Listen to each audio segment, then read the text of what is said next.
অপৰাধ যিমান গম্ভীৰ হয় তাৰ শাস্তিও সিমানে গম্ভীৰ হ'ব লাগে।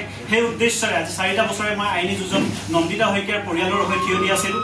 আজি মাননীয় আদালতে নন্দিতা শইকীয়াৰ গোচৰত ৰিণ্টু শৰ্মাক চূড়ান্ত ৰায়দান কৰি ভাৰতীয় দণ্ডবিধি আইনৰ 302 মৃত্যুদণ্ডৰে দণ্ডিত কৰিছে। তাৰিখে ধেমাজি নগৰৰ মাজমজিয়াত এক হত্যাকাণ্ড সংঘটিত হৈছিল আৰু সিদিনাখন ৰিণ্টু শৰ্মা নামৰ এজন ব্যক্তিয়ে 3গৰাকী ব্যক্তিক তেওঁ পূৰ্ব পৰিকল্পিতভাৱে এখন খামতিটা লগত লৈ আহি আক্ৰমণ চলাইছিল।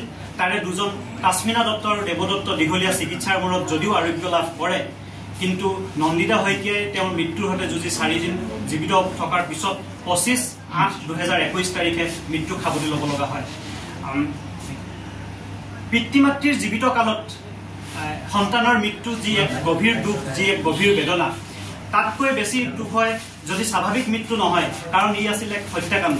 গতিকে নন্দিতা শইকীয়াৰ মৃত্যুত যি ক্ষতি হ'ল, ই কেৱল পিতৃ মাতৃৰ ক্ষতি নহয়, ই কেৱল এখন মহাবিদ্যালয়ৰ ক্ষতি নহয়, ই কেৱল তাইৰ বন্ধুবৰ্গ বা পৰিয়াল স্বজনৰ ক্ষতি নহয়, ই এক সামাজিক ক্ষতি। এক প্ৰচুৰ সম্ভাৱনাময় প্ৰতিভাক আচলতে হত্যা কৰা হ'ল।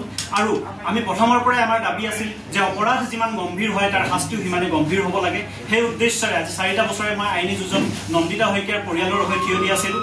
আজি মাননীয় আদালতে নন্দিতা শইকীয়াৰ গোচৰত ৰিণ্টু শৰ্মাক চূড়ান্ত ৰায়দান কৰি ভাৰতীয় দণ্ডবিধি আইনৰ 302 মৃত্যুদণ্ডৰে দণ্ডিত কৰিছে। অভিযুক্ত গোপীনাথ সন্দিকৈ আৰু আগত কেশৱ চন্দ্ৰ সোণোৱাল ছাৰ আছে। কাৰ আদালতে আজি এই গুৰুত্ব শাস্তি প্ৰদান কৰিছে? আদালতে ডিষ্ট্ৰিক্ট এণ্ড ছেছন জাজ মিষ্টাৰ কল্যাণজিৎ শইকীয়াৰ আদালত। কল্যাণজী, হয়, ঠিক আছে।